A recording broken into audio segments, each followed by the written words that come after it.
नमस्ते संस्कृता साथियों, मैं पुष्पा यादव आप सभी साथियों का अपने चैनल लक्ष्य संस्कृतम में हार्दिक स्वागत करती हूँ।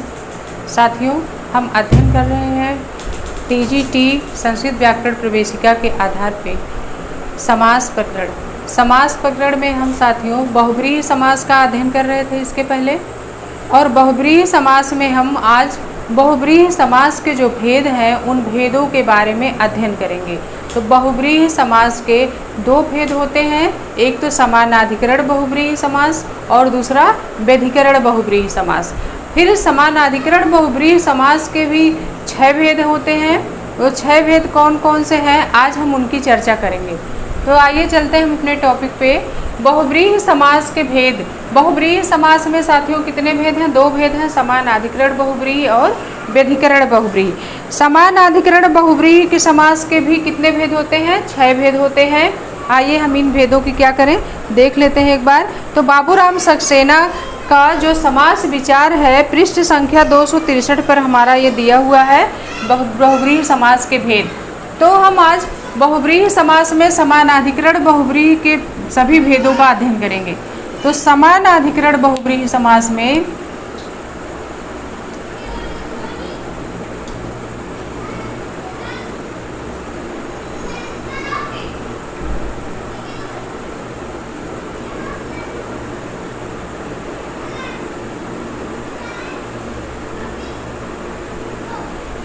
समानाधिकरण बहुब्रीहि के कितने भेद होते हैं? 6 भेद हैं। 6 भेद होते हैं। पहला कौन सा भेद है इसका? इसका पहला भेद है द्वितीयानिष्ठ समानाधिकरण। द्वितीयानिष्ठ समानाधिकरण बहुब्रीहि।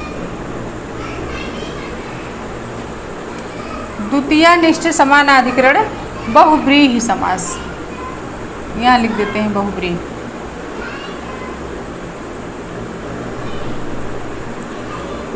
द्वितीयानिष्ठ समानाधिकरण बहुब्रीहि। बहुब्रीहि समास में जो है समानाधिकरण जो बहुब्रीहि समास हमारा होता है इसके 6 भेद होते हैं, और इसके जो दोनों पदों की जो विभक्तियाँ होती हैं साथियों वह समान होती हैं। समानाधिकरण बहुब्रीहि समास के दोनों पदों की विभक्तियाँ कैसी होती हैं? समान होती हैं। यहाँ लिख देते हैं, इसमें दोनों पदों की विभक्तियाँ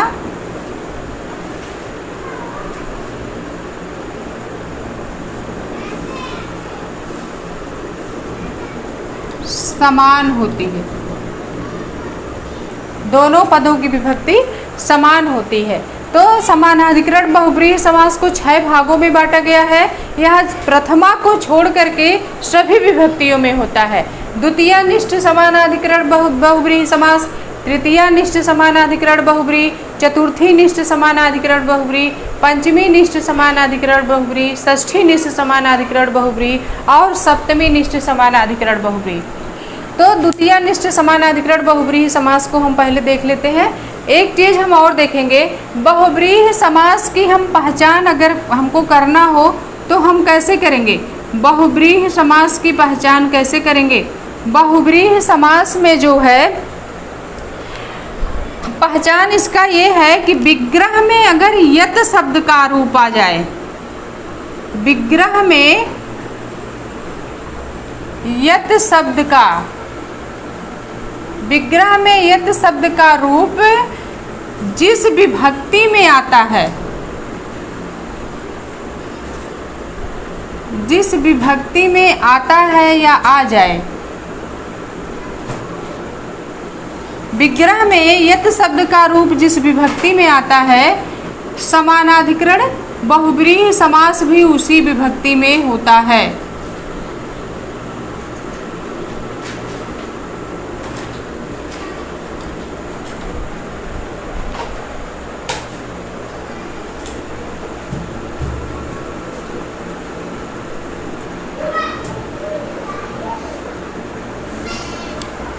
उसी विभक्ति में होता है।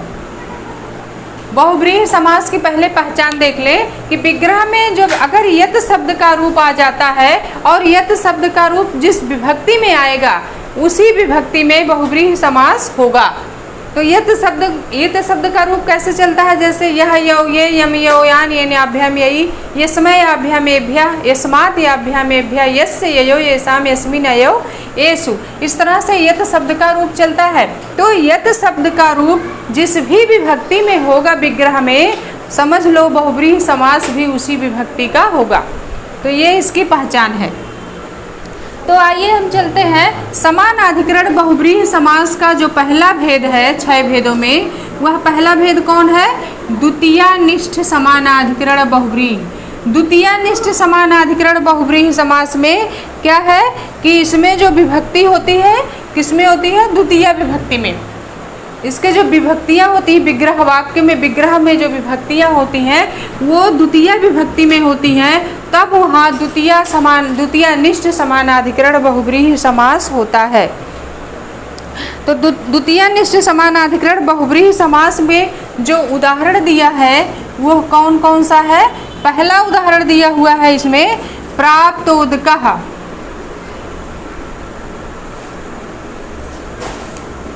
प्राप्तोदकः, प्राप्तोदकः का विग्रह क्या होगा? यहाँ लिख देते हैं विग्रह वाक्य। विग्रह वाक्य प्राप्तोदकः का विग्रह हो जाएगा हमारा, क्योंकि ये प्राप्तोदकः उदाहरण किसके अंतर्गत है? द्वितीयानिष्ठ समानाधिकरण बहुब्रीहि समास के अंतर्गत आ रहा है, इसलिए जब इसका विग्रह किसमें होगा? द्वितीय विभक्ति में होगा। तो जब इसका विग्रह द्वितीय विभक्ति में होगा साथियों, तो ये हो जाएगा हमारा, इसका विग्रह क्या हो जाएगा? प्राप्तम उदकम यस्य सः। प्राप्तम उदकम यस्य सः प्राप्तोदकः। प्राप्तोदकः में कौन सा समास है? बहुब्रीहि समास है। और बहुब्रीहि समास में भी समानाधिकरण बहुब्रीहि समास का जो भेद है द्वितीयानिष्ठ समानाधिकरण बहुब्रीहि समास है, जिसका विग्रह हो गया प्राप्तम उदकम यस्य सः प्राप्तोदकः। क्योंकि यह द्वितीयानिष्ठ समानाधिकरण बहुब्रीहि के अंतर्गत आया है प्राप्तोदकः, इसीलिए इसका विग्रह होगा द्वितीय में हो जाएगा। प्राप्तम और उदकम दोनों में भी कौन सी विभक्ति है? द्वितीय विभक्ति है। और जब दोनों में द्वितीय विभक्ति है तो जब हम इसका बहुब्रीहि समास होगा तो प्राप्तम उदकम यस्य सः प्राप्तोदकः। क्योंकि अभी हमने बताया था कि बहुब्रीहि समास में जो पहला पद और दूसरा पद दोनों पद मिल करके किसी अन्य पद का बोध कराते हैं, अन्य पद प्रधाना बहुब्रीहि। तो ये प्राप्तम और उदकम ये दोनों पद मिल करके किसका बोध करा रहे हैं? प्राप्तोदकः, यानी किसी अन्य पद का बोध करा रहे हैं। तो क्या हो जाएगा? प्राप्तोदकः, कि ऐसा गांव जहां पानी पहुंच गया है, पानी मिल गया है। तो प्राप्तम उदकम यस्य सः प्राप्तोदकः, प्राप्तोदकः में द्वितीयानिष्ठ समानाधिकरण बहुब्रीहि समास है साथियों, और इसका विग्रह द्वितीय में हो जाएगा प्राप्तम उदकम यस्य सः प्राप्तोदकः।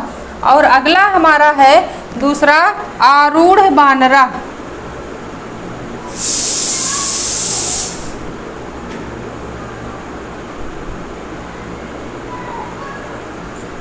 आरूढ़ बानरः। आरूढ़ बानरः का क्या हो जाएगा?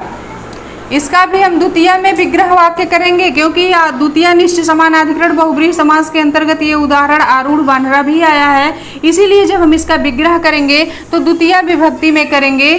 तो हमारा ये विग्रह वाक्य हो जाएगा आरूढ़ो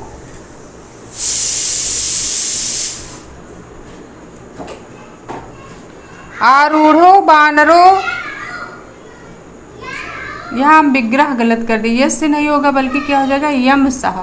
क्योंकि यत शब्द का रूप जो है द्वितीय में होगा, क्योंकि प्राप्तोदका हमारा शब्द द्वितीय निष्ठ समानाधिकरण बहुव्रीहि समास के अंतर्गत आया है। इसीलिए जब हम विग्रह बनाएंगे तो विग्रह में अभी हमने बताया है कि विग्रह में यत शब्द का रूप जिस विभक्ति में आएगा समानाधिकरण बहुव्रीहि समास भी उसी विभक्ति का हो जाता है।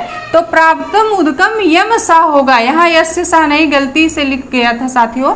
यस्य सा अगर हो जाएगा तो वो षष्ठी समानाधिकरण बहुव्रीहि समास का अंतर्गत आ जाएगा ये। लेकिन ये प्राप्तोदका हमारा उदाहरण द्वितीय निष्ठ समानाधिकरण बहुव्रीहि के अंतर्गत ही दिया है, तो इस प्राप्तोदका का विग्रह भी हम द्वितीय विभक्ति में करेंगे, यानी प्राप्तम उदकम यम सह प्राप्तोदका। तो यम में कौन सी विभक्ति है? यम में द्वितीय विभक्ति है। विग्रह वाक्य से हम जान गए कि प्राप्तोदका में द्वितीय निष्ठ समानाधिकरण बहुव्रीहि समास हुआ। इसी तरह से आरूढ़ बानरः, आरूढ़ो बानरो यम सह आरूढ़ बानरा, यह भी होगा आरूढ़ो बानरो यम सह, आरूढ़ो बानरो यम सह आरूढ़ बानरः। या यहाँ कहेंगे या इसका विग्रह दो तरह से भी होगा, या आरूढ़ः वानरः यमसा, आरूढ़ो बानरो यमसा या आरूढ़ः बानरः यमसा, ये दोनों विग्रह वाक्य सही है। आरूढ़ो बानरो यमसा, आरूढ़ो बानरो में भी क्या है? प्रथमांत है, प्रथमांत पद है ये, और आरूढ़ः बानरः भी प्रथमांत है। इसी विसर्ग का यहाँ जो है ससजुसो विसर्ग का क्या हो गया? ससजुसो रू से रा हो गया, फिर विसर्जनीय सा से सा होके फिर रा होके, फिर उसका तोरोर प्लुताद प्लुतो से रूप आ ऊ का ओ हो करके आरूढ़ो शब्द बन गया है, जैसा हमने संधि पढ़ाते समय बताया था। तो आरूढ़ो बानरो यमसा या आरूढ़ः बानरः यमसा, दोनों वाक्य सही है। तो आरूढ़ा बानरा यमसा, आरूढ़ बानरा, ये द्वितीय निष्ठ समानाधिकरण बहुव्रीहि समास का उदाहरण है। फिर हमारा दूसरा है तृतीय निष्ठ समानाधिकरण बहुव्रीहि। तृतीय निष्ठ समानाधिकरण बहुव्रीहि में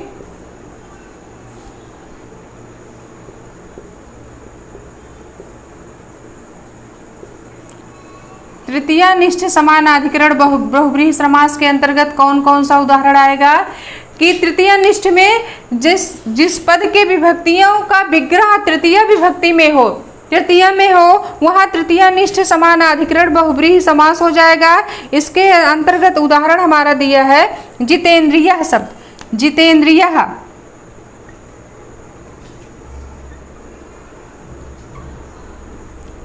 जितेंद्रियः, जितेंद्रियः शब्द है। इसका विग्रह वाक्य क्या होगा? इसका जितेंद्रियः का, क्योंकि तृतीय निष्ठ समानाधिकरण के अंतर्गत आया है जितेंद्रिया, तो हम इसका विग्रह भी तृतीय विभक्ति में करेंगे, तो हो जाएगा जितानि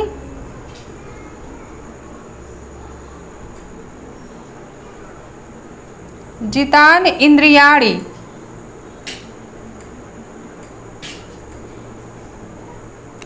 जितानि इंद्रियाणि एन सह, जितानि इंद्रियाणि एन सह जितेंद्रियः, जितानि इंद्रियाणि एन सह, एन माने जिसके द्वारा, जितानि जीत लिया गया है इंद्रियाणि इंद्रियों को, जिसके द्वारा इंद्रियों को क्या कर लिया गया है? जीत लिया गया है, ऐसा जितेंद्रियः। तो जितेंद्रियः में कौन सा समास है? बहुव्रीहि समास है, तृतीय निष्ठ समानाधिकरण बहुव्रीहि समास है, क्योंकि इसका जो विग्रह वाक्य में एन आया है तृतीय विभक्ति में, इसलिए यहाँ तृतीय निष्ठ समानाधिकरण बहुव्रीहि हो गया। और इसके अंतर्गत दूसरा उदाहरण दिया है ऊढ़ः रथः, ऊढ़ रथः है, ऊढ़ रथः, ऊढ़ रथः का जब हम विग्रह करेंगे तो हो जाएगा ऊढ़ः रथः एन सह, ऊढ़ः रथः एन सह ऊढ़रथः। ऊढ़रथः में कौन सा समास है? बहुव्रीहि समास है। किसके अंतर्गत आया है? तृतीयानिष्ठ समानाधिकरण बहुव्रीहि समास के अंतर्गत ये आया है, क्योंकि इसका जो विग्रह वाक्य है साथियों, इसमें एन शब्द आया है, इसलिए ऊढ़ः रथः एन सह ऊढ़रथः में कौन सा समास है? तृतीयानिष्ठ समानाधिकरण बहुव्रीहि समास है। फिर अगला उदाहरण दिया गया है इसमें,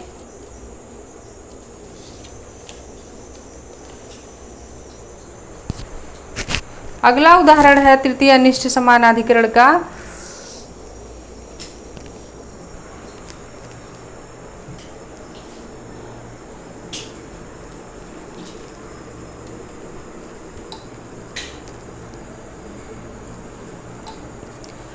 तृतीयानिष्ठ समानाधिकरण के एक अंतर्गत एक उदाहरण और आया है, दत्तचित्तः।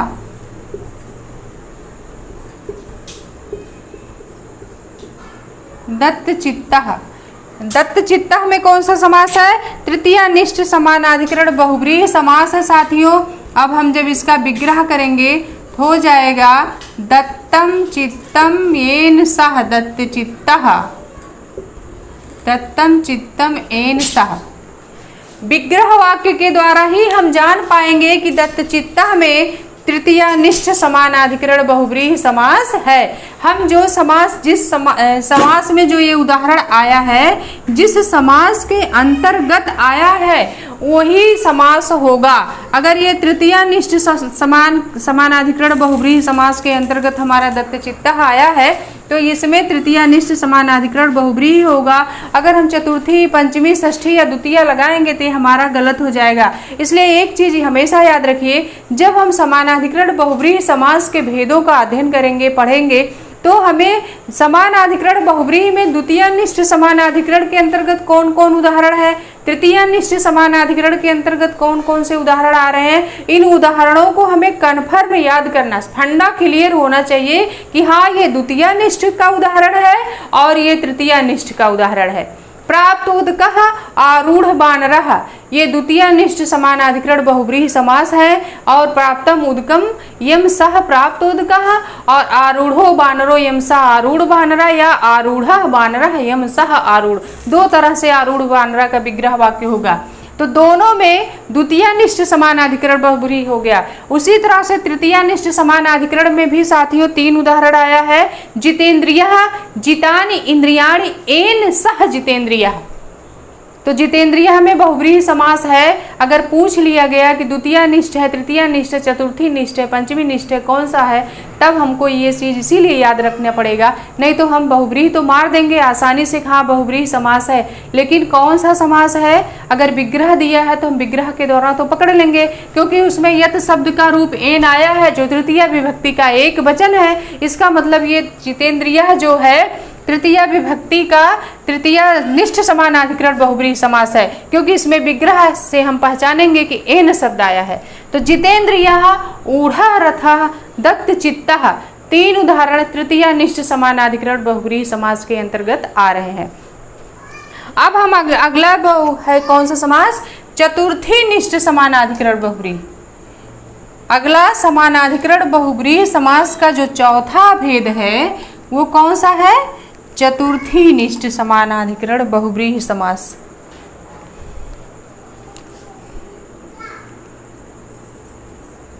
नंबर 3 है चतुर्थी निष्ठ।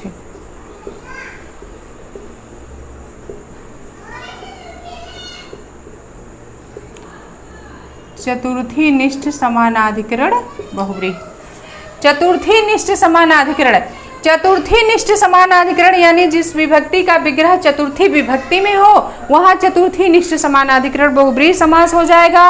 और इसके अंतर्गत जो हमारा उदाहरण दिया हुआ है वह उदाहरण है चतुर्थी निष्ठ का। जो पहला उदाहरण है उपहृत पशु, क्या है, उपहृत पशु।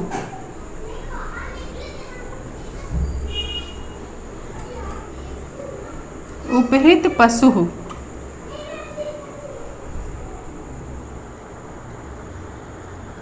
उपहृत पशु। और इसके अंतर्गत दूसरा एक उदाहरण और पहले हम लिख देते हैं, दत्त धनः। दत्त धना, उपहृत पशु और दत्त धनः में चतुर्थी निश्च समानाधिकरण बहुब्रीहि है। इसको हम पहचानेंगे कैसे साथियों? तो हम इसको विग्रह के द्वारा ही पहचानेंगे। जब ये चतुर्थी निश्च समानाधिकरण बहुब्रीहि समास के अंतर्गत दोनों उदाहरण आए हैं, तब हम इसका विग्रह चतुर्थी में करेंगे। तो ये हमारा हो जाएगा उपहृतः पशुः यस्मै सः। उपहृता पशुः यस्मै सः उपहृत पशुः। उपहृता पशुः यस्मै सः उपहृत पशु, यानी जिसके लिए पशु लाया गया है। उपहृता पशुः यस्मै सः उपहृत पशु, जिसके लिए पशु लाया गया है। उपहृत पशु में चतुर्थी निश्च समानाधिकरण बहुब्रीहि है, क्योंकि इसका विग्रह कैसे हो गया? उपहृता पशु यस्मै। यस्मै शब्द, यत शब्द का जो रूप है, चतुर्थी का एक वचन यहाँ यस्मै आया है, इसलिए इस उपहृत पशु में चतुर्थी निश्च समानाधिकरण बहुब्रीहि समास है। और समानाधिकरण बहुब्रीहि में दोनों पदों की विभक्तियां क्या होती हैं? समान होती हैं। उपहृत पहला पद, पशु दूसरा पद। जब हम इसका विग्रह किया तो हमने उपहृता में भी वही विभक्ति है और पशु में भी वही विभक्ति है, यानी उपहृता में भी प्रथमांत है और पशु भी प्रथमांत है। तो समानाधिकरण बहुब्रीहि में दोनों पद की जो विभक्ति होती है साथियों, वह समान होती है। लेकिन अगर समानाधिकरण बहुब्रीहि किस विभक्ति का है, तो हम उसको विग्रह के द्वारा ही समझेंगे, क्योंकि यत शब्द का रूप जिस विभक्ति में होगा, हमारा जो है समानाधिकरण बहुब्रीहि समास भी उसी विभक्ति में होगा। फिर अगला हमारा है साथियों दत्त धनः। दत्त धनः में हमारा जब हम विग्रह करेंगे तो क्या हो जाएगा? दत्तम धनम।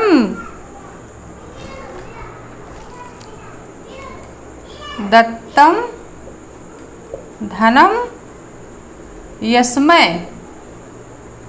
दत्तम धनम यस्मै सः दत्त धनः। दत्तम धनम यस्मै सः दत्त धनः। दत्त धनः में कौन सा समास हो गया?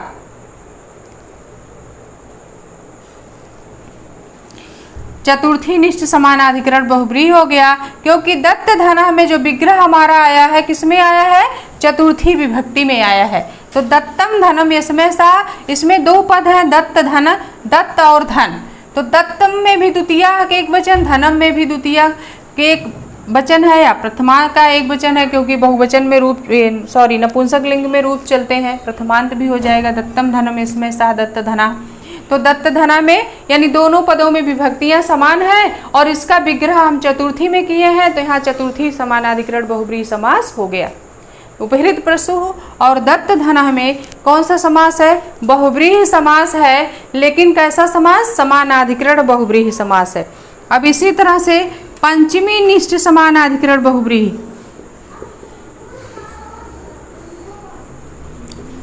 पंचमी निष्ठ समानाधिकरण बहुब्रीहि। पंचमी निष्ठ समानाधिकरण बहुब्रीहि समास में कौन कौन से उदाहरण आएंगे? उद्धृत ओदना,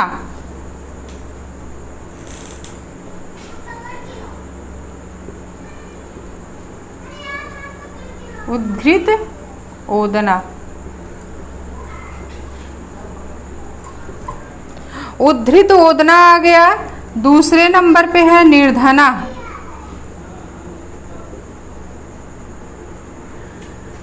तीसरा है निर्बलः।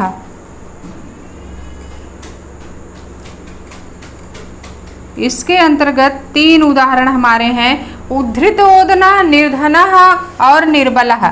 उद्धृत ओदना का हम विग्रह कैसे करेंगे? क्योंकि ये पंचमी निश्च समानाधिकरण बहुब्रीहि समास के अंतर्गत आया है, इसलिए जब हम इसका विग्रह करेंगे तो पंचमी विभक्ति में करेंगे।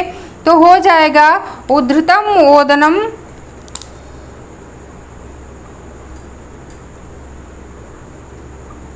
उद्धृतम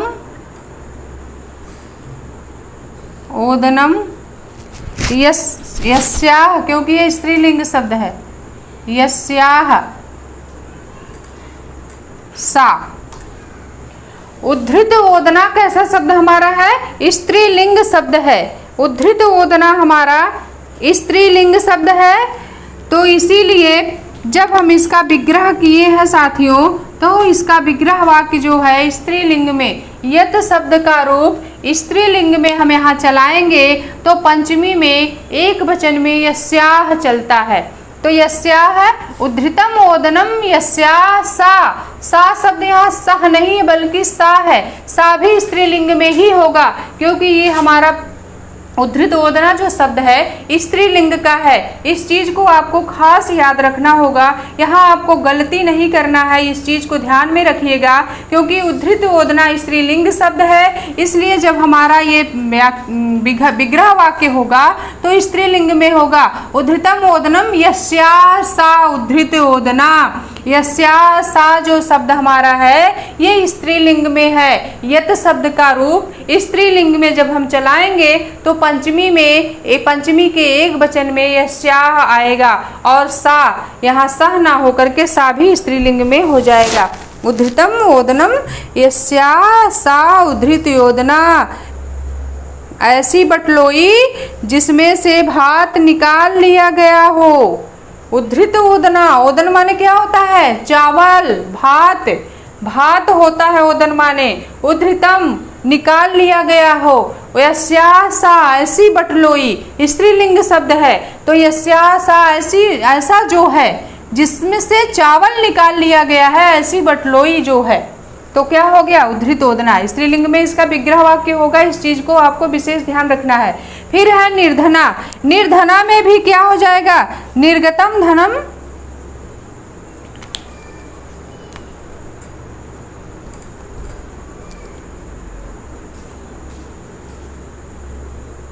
निर्गतम धनम यस्मात् सह। निर्गतम धनम यस्मात् सह निर्धना। निर्धना का विग्रह वाक्य क्या हो जाएगा? निर्गतम धनम यस्मात् सह निर्धना। उसी तरह से निर्बला का भी हो जाएगा। निर्गतम बलम यस्मात् सा निर्बला। निर्गतम बलम यस्मात् सह। क्योंकि विग्रह में जो यत शब्द का रूप जिस भी विभक्ति में आएगा समानाधिकरण बहुब्रीहि उसी विभक्ति में होगा। तो उद्धृत ओदना उद्धृतम ओदनम यस्या सा होगा, क्योंकि यह स्त्रीलिंग है। निर्धना निर्गतम धनम यस्मात् सा। यस्मात् पुल्लिंग का रूप है, क्योंकि ये शब्द हमारा पुल्लिंग में है, इसलिए विग्रह में यत शब्द का रूप पुल्लिंग में पंचमी का एक वचन यस्मात् होता है। उसी तरह से निर्बला निर्गतम बलम यस्मात् सा निर्बला। तो इस तरह से हमारे पंचमी निष्ठ समास के उदाहरण 2-3 आ गए इसमें, उद्धृत ओदना, निर्बला, निर्धना और निर्बला। और चतुर्थी निष्ठ समानाधिकरण में कौन कौन से उदाहरण आए हमारे? उपहृत पशु दत्त धना। उपहृतम पशु यस्मै सह उपहृत पशु और दत्तम धनम यस्मै सह दत्त धना। चतुर्थी निष्ठ का उदाहरण, क्योंकि इसमें चतुर्थी विभक्ति में विग्रह वाक्य आया है। पंचमी निष्ठ समानाधिकरण बहुब्रीहि समास में हमारे 3 उदाहरण आए हैं। उद्धृतम ओदना, निर्बला, निर्धना। तो उद्धृतम ओदना का जब हम विग्रह करेंगे तो स्त्रीलिंग शब्द है, तो इसका विग्रह स्त्रीलिंग में हो जाएगा। उद्धृतम ओदनम यस्या सा उद्धृत ओदना। निर्गतम बलम यस्मात् सा निर्बलम और निर्गतम धनम यस्मात् सा निर्धनम। इस तरह से हो गया। फिर 2 और बचा है, कौन कौन सा? षष्ठी निष्ठ समानाधिकरण बहुब्रीहि और सप्तमी निष्ठ समानाधिकरण बहुब्रीहि। इसकी चर्चा साथियों हम फिर अगले वीडियो में करेंगे। तब तक के लिए नमो नमः साथियों, नमः संस्कृताय। आज के लिए इतना ही।